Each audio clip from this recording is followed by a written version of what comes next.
नमस्कार।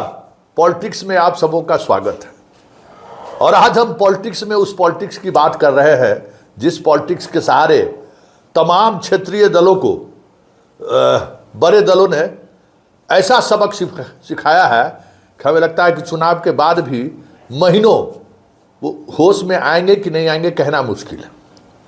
Mukesh Sahni press conference बुलाए, 12 बजे सारे मीडिया हाउस के लोग वहाँ पहुँच गए। अचानक सूचना उन्होंने दी कि प्रेस कॉन्फ्रेंस कैंसिल।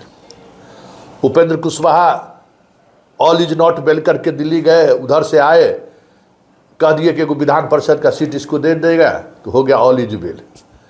4 गो टिकट बांटे हैं, एगो पत्नी को खड़ा किए हैं, बाकी सब उम्मीदवार को देख ही रहे हैं, 2 गो पर अभी इंतजार कर रहे हैं।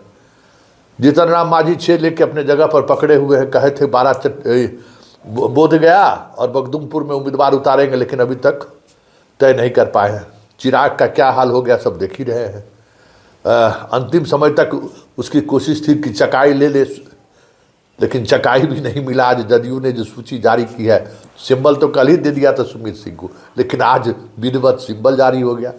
मतलब तमाम पॉलिटिकल पार्टी, बिहार के जो पॉलिटिकल क्षेत्रीय दल है, बड़े दल हैं, जिनको पिछले 2 चुनाव से जो ब्लैकमेल कर रहे थे, उनको इस बार एक रणनीति के तहत उनको हाशिए पे लोगों ने धकेल दिया है। मुकेश सहनी हमको लगता है कि आउट ही होगा या कुछ देर ले के शाम तक में कुछ हो जाए तो हो जाए। अब तो प्रेस कॉन्फ्रेंस की स्थिति में भी नहीं है। उपेंद्र कुशवाहा एक्सपोज हो ही गए कि बेटा के टिकट के लिए सब कुछ दांव पर लगा दिए। मांझी का हाल देखिए रहे, जो टिकट मिला उसमें 4 गो पारिवारिक लोगों को टिकट दे दिए हैं, वो भी एक्सपोज हो ही गया। चिराग का हाल देखिए रहे हैं।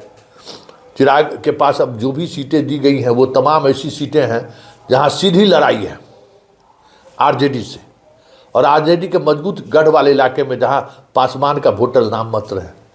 मतलब बहुत फुदक रहे थे, कह रहे थे स्ट्राइक रेट, मेरा स्ट्राइक रेट देखिए, तो सब लोग मिल के उनको ऐसा सीट दे दिया है ना, अब वो अपना स्ट्राइक रेट बताए।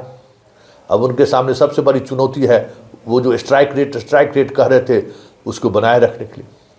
वैसे तमाम अटकलों के बीच क्षेत्रीय दल के निपटारे के बाद शाह आज पटना पहुंच रहे हैं।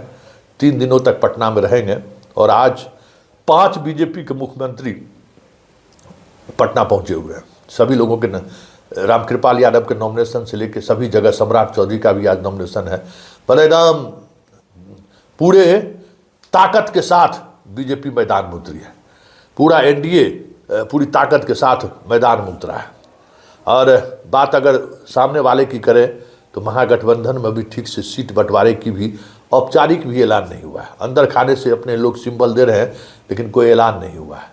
एक तरफ जहां मैदान में रणभेरियां बच चुकी है, वहां महागठबंधन अभी अपने सेना में कौन सेनापति होगा, कौन मंत्री होगा, कौन लीड करेगा, ये भी अभी तक तय नहीं कर पाए।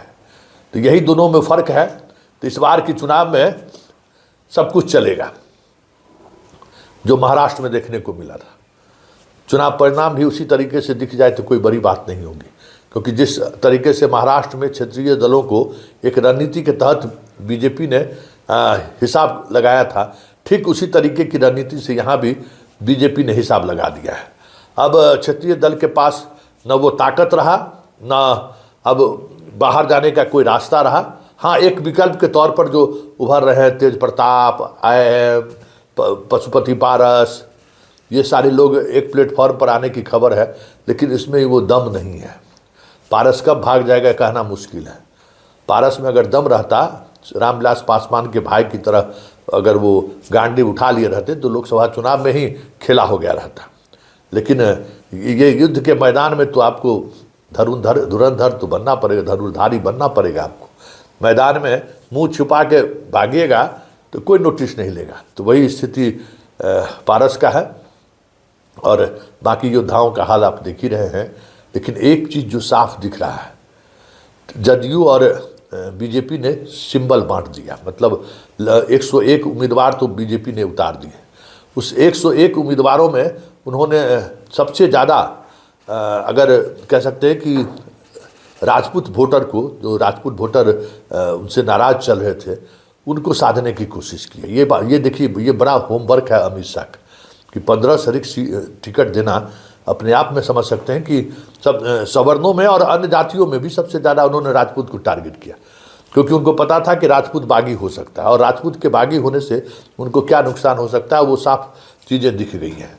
तो बीजेपी या एनडीए के अंदर नीतीश कुमार ही तमाम ऐसी सीटें, जो सीटें लोजपा को दे दी गई थी और वो सीट श्योर शॉट वाली सीट थी, उन्होंने अंगद की तरफ पैर जमा दिया। वो अब मतलब जदयू और बीजेपी पैरेलली चुनाव लड़ रहे हैं, दोनों समान स्ट्रेंथ के साथ। अब जनता जिसको जिस तरीके से वोट करे, लेकिन एक स्ट्रेंथ के साथ मैदान में उतरा है। एकदम लग रहा एक एक सीट पर लगता है जैसे नीतीश कुमार ने होमवर्क किया है। एक एक सीट पर कहाँ किसको कहाँ खड़ा करना है, कैसे खड़ा करना है, कहाँ कहाँ किसका वोट ट्रांसफर हो सकता है, वो सारी चीज़ें देखने को मिल रही है।